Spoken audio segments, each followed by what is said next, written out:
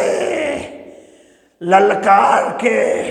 دونوں بھائیوں نے آنکھوں ہی آنکھوں میں کوئی بات کی ہے۔ روایات یہ کہتی ہے دونوں بھائیوں نے آنکھوں ہی آنکھوں میں یہ کہا کہ اے میرے بھائی، میں جاتا ہوں میمنہ کی طرف حملہ کرتا ہوں، آپ جائیں میسرہ کی طرف حملہ کرتے ہیں۔ عزادارو، یہ دونوں شہزادے ماموں کے دشمن عمر ابن سعد لعین کی طرف دوڑے ہیں حملہ کرنے کے لیے۔ اسی اثناء میں عمر سعد نے جب دیکھا کہ دونوں شہزادے ہیں، جو جعفر طیار کا خون ہے، حیدر کرار کے نواسے ہیں، شیر کی طرح میدان میں آ رہے ہیں، اسی اثناء میں عمر ملعون نے حکم دیا کہ ان پر حملہ کرو، یہ فرات کی طرف نہ جانے پائیں۔ عزادارو، حملہ ہوا، ایک شہزادے کے سر پر تیر لگا اور دوسرے کے سر پر گرز لگا اور دونوں شہزادے زین سے زمین پر آئے۔ عزادارو، شہزادہ، ایک شہزادہ اسی اثناء میں روایات کہتی ہے شہید ہو گئے، اور دوسرے شہزادے کے جسم میں ابھی رمق باقی تھی، ابھی کچھ سانسیں باقی تھی۔ روایات یہ کہتی ہے کہ ایک بھائی نے، جس کے جسم میں ابھی تک زندگی تھی، جس کے جسم میں ابھی تک رمق باقی تھی، اس نے اپنے ماما جان مظلوم کربلا کو صدا دی اور یہ کہا، اے مامو جان، ہماری روح پرواز کر رہی ہے، مامو جان جلدی تشریف لائیے۔ عزادارو، مظلوم بڑا تیزی سے اپنے بیٹوں کی طرف گئے، ان کو گود میں لٹایا۔ ایک فرزند ہے جو اللہ کو پیارا ہو چکا ہے، دوسرے فرزند کے جسم میں ابھی تھوڑی جان باقی ہے، اور فرزند یہ کہتا ہے کہ اے بابو جان، میری ماں کو ہمارا سلام کہہ دینا اور ان سے کہنا کہ وہ فرات تک پہنچ گئے تھے اور فرات کے پانی کو بھی دیکھا، لیکن اماں آپ نے وصیت کی تھی، ہم نے پانی نہیں پیا۔ روایات یہ کہتی ہے عزادارو، امام حسین علیہ السلام نے دونوں لاشوں کو اٹھا کے خیام میں لے آئے۔ عزادارو، آل مقتل نے یہ لکھا ہے، علماء نے بیان کیا ہے کہ جب خیمے میں لے کے آئے مظلوم کربلا، سب بیویاں اکٹھی ہو گئی، دیکھتے ہیں جناب زینب سلام اللہ علیہا اپنے بیٹوں کی طرف نہیں آئی۔ عزادارو، امام حسین علیہ السلام نے عباس علمدار کو بھیجا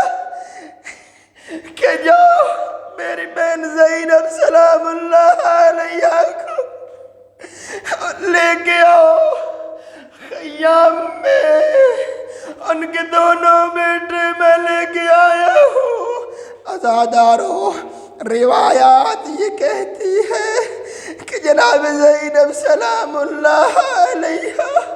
جب آئی خیمے میں تو جناب زینب سلام اللہ علیہا کی دونوں آنکھیں بند تھی، دونوں ہاتھوں کو اپنے فرزندان پر رکھا ہے جناب زینب سلام اللہ علیہا، اور ایک جملہ کہا کہ اے میرے بیٹو، اب کون رہ گیا ہے جو میں اپنے بھائی حسین پر قربان کروں گی؟ اے میرے بیٹو، اب کون ہے جو حسین کا دفاع کرے گا؟ عزادارو، جب بی بی ناکہ پر سوار ہوئی، جب بی بی کو لے جایا گیا کربلا سے کوفہ سے پھر شام، جب جناب زینب سلام اللہ علیہا کو ناکہ پر سوار کیا گیا، روایات یہ کہتی ہے کہ جناب زینب سلام اللہ علیہا نے دیکھا ہے مقتل کی طرح دو لاشیں نظر آئے ہیں، دو لاشیں نظر آئے ہیں، جیسے ہی دو لاشیں نظر آئے ہیں روایات یہ کہتی ہے، علماء یہ پڑھتے ہیں کہ جناب زینب سلام اللہ علیہا نے اپنی آنکھوں کو بند کیا، اور جب حضرت زینب سلام اللہ علیہا کو ناکہ سر سوار کیا اور کربلا سے کوفہ لے گئے اور کوفہ سے پھر شام لے گئے، اور جب رہائی ہوئی اہل حرم کی، عزادارو روایات یہ کہتی ہے کہ عزادارو مظلومین کے سروں کو جب لائے، جب مظلومین کے سر لانا شروع ہوئے تو ان میں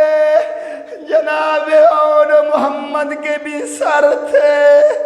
عزادارو، کسی نے پوچھا کہ سب سروں کے وارث آ گئے ہیں، کیا ان دو بچوں کے سروں کا وارث کوئی نہیں ہے؟ کیا ان دو سروں کے وارث کہیں خیموں میں جل کر تو نہیں مر گئے؟ عزادارو،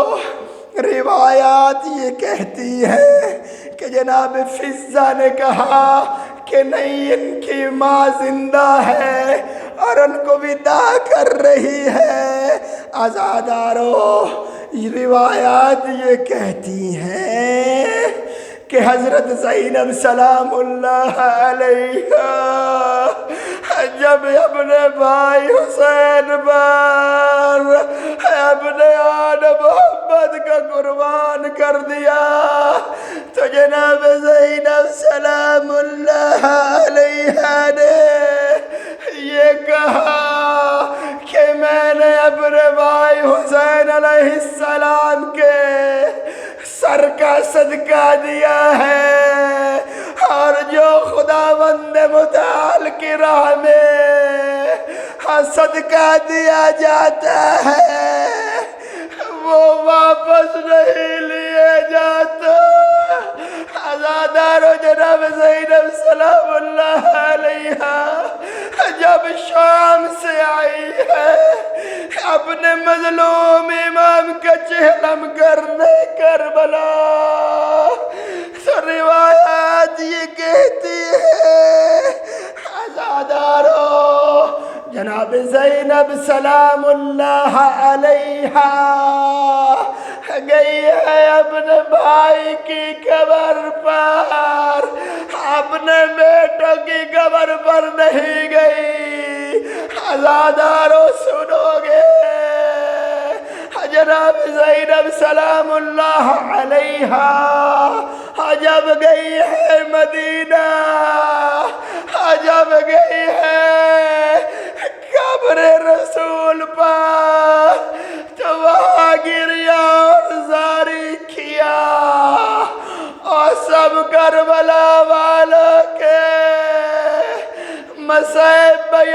کیے اپنے نانا اور پیغمبر گرامی اسلام کی قبر پر جناب زینب یہ کہتی ہے کہ اے نانا آپ کے نواسے کو کربلا میں گور و کفن چھوڑ کے آئے تھے، اتنا مظلوم ہو گیا تھا آپ کا نواسا، اس کو دفنانے والا کوئی نہیں تھا۔ عزادارو، ام المصائب زینب سلام اللہ علیہا نے سب کے مصائب سنائے پیغمبر رحمت کو، جب گئی ہے پھر اپنی ماں کی قبر جناب زہرا سلام اللہ علیہا جناب زہرا سلام اللہ علیہا کو عاشور کہتے ہیں، امام حسین علیہ السلام کو اور ان کی اولاد کو جیسے شہید کیا، سارا نوحہ کا سنایا ہے۔ جناب زہرا سلام اللہ علیہا کو عزادارو بس 2 منٹ آپ کی خدمت میں ہوں۔ جناب ام المصائب حضرت زینب جب ماں کی قبر سے رخصت ہو کر پھر گئی ہے، امام حسن مجتبیٰ کی قبر پر روایات یہ کہتی ہے کہ امام حسن مجتبیٰ کو عاشور کا حال بتایا کہ اے امام حسن، اے میرے بھائی حسن، آپ کے بھائی حسین کو، میرے بھائی حسین کو تشنہ لا، پیاسا اور بھوکا کربلا کی گرم زمین پر ذبح کر دیا گیا۔ عزادارو، جب اپنے گھر تشریف لے گئی، آخر ماں تھی، ماں کا کلیجہ بہرانے لگا۔ جب گھر گئی تو صحن میں داخل ہوئی تو جو چھوٹی چھوٹی جائے نماز دیکھی جو یعود محمد کی تھی تو جناب ام المصائب کا جگر باہر آنے لگا۔ آخر ماں تھی، انہوں نے بیان کیا کہ اے میرے یعود محمد، اے میرا لخت جگر، اے میرے شیرو، اے میرے دلیرو، آسان تو آپ نے بڑی اچھی جنگ کی، آپ نے فرات پر پانی بھی نہ پیا، آپ نے اپنے ماموں پر فدا ہونے کا حق ادا کر دیا۔ اے میرے بیٹا، کوئی آئے جناب ام المصائب حضرت زینب کو بھی اب لے جائے۔ اب حضرت زینب یہ کہہ رہی ہے کہ اب کوئی حسرت نہیں جینے کی، اور کاش زینب اس شام کو مر گئی ہوتی، جب اپنے بھائی کو 70 قدم کی دوری سے دیکھ رہی تھی، اور شمر ملعون الشمر جالس علی صدر الحسین، اور شمر بیٹھا تھا حسین کے سینے پر اور حسین کی بے حرمتی کر رہا تھا، اور حسین کے ہاتھوں پر چھڑیاں مار رہا تھا۔ کاش اسی دن حضرت زینب اللہ کو پیاری ہو گئی ہوتی۔